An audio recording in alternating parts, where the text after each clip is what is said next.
Bon, voici mon histoire. Disons que pour faire vite,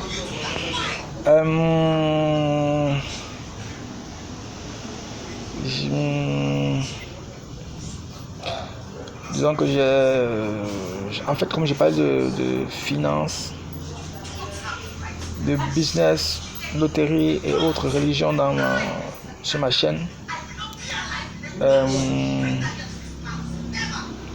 je dois simplement dire que quoi.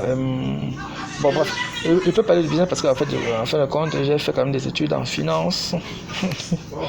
J'ai fait des études en finance et bon, je suis même le major de ma promotion dans cette discipline-là. Bon.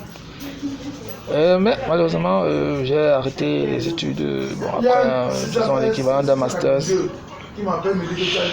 Bon, à 21 ans. Après quoi, j'ai chômé. Actuellement, là, j'ai carrément 40 ans. Et j'ai chômé donc pendant 19 ans. Mais entre-temps, j'ai gagné à la loterie quand j'avais 32 ans. Et 32 ans, oui, il y avait les numéros 48, 11, 23, 27. C'était le 23 mars 2016. Et donc après ça, j'ai fini par découvrir l'équilibre général de toutes les loteries du monde. L'équilibre général, c'est ce qui a tapé en fait tous les mathématiciens de ce bas monde.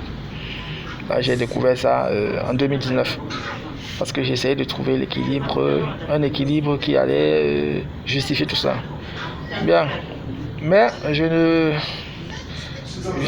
vais parler de ça, je vais mieux parler de ça dans une autre vidéo. L'équilibre général de toutes les loteries du monde. Absolument toutes les loteries de cette planète. C'est-à-dire que tu parles de Euromillions, que tu parles de Super Nanoto et la Loto, que tu parles de Powerball, que tu parles de Méga Millions. Absolument toutes les loteries de ce monde fonctionnent de cette façon-là.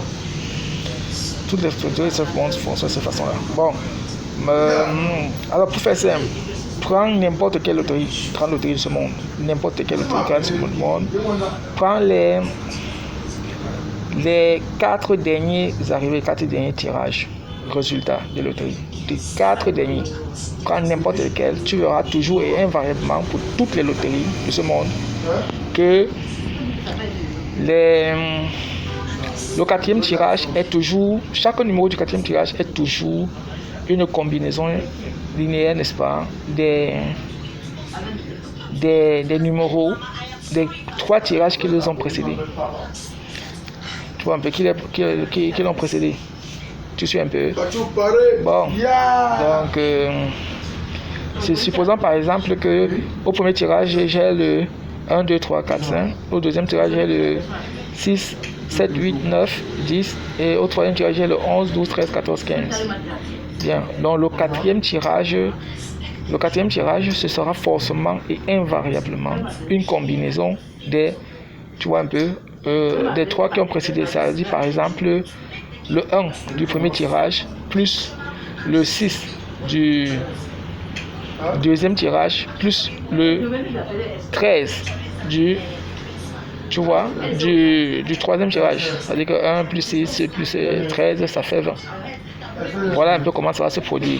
Ou alors, par exemple, le moins 3 avec le 3 du premier tirage, moins 7 avec le 7 du deuxième tirage, ça fait déjà moins 10, plus 14 du troisième tirage, ça fait déjà ça fait 4. Donc, soit égal à 4, c'est-à-dire qu'au 4e tirage, tu pourras avoir une combinaison comme un numéro comme 4. Voilà. Donc voilà un peu comment ça fonctionne. Et c'est invariablement ainsi pour chaque 4e tirage. Les 3 qui l'ont précédé fonctionnent, c'est comme ça là pour toutes les loteries du monde. Bien, voilà, je cache mon visage parce que c'est beaucoup de une façon style quoi. Bien, maintenant il y a des aménagements à faire et des preuves des limites.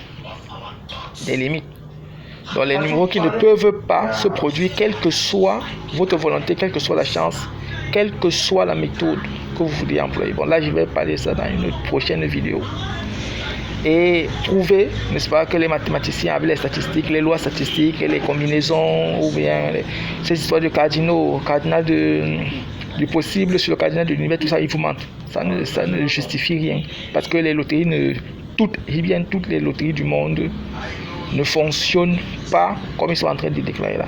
Je vais le prouver dans d'autres vidéos et je vais vous montrer avec des exemples tirés par exemple de Euromillions, tirés de Méga Millions, tirés de si du temps et si surtout j'ai des bons retours par rapport à cette vidéo aussi. Bien, ciao.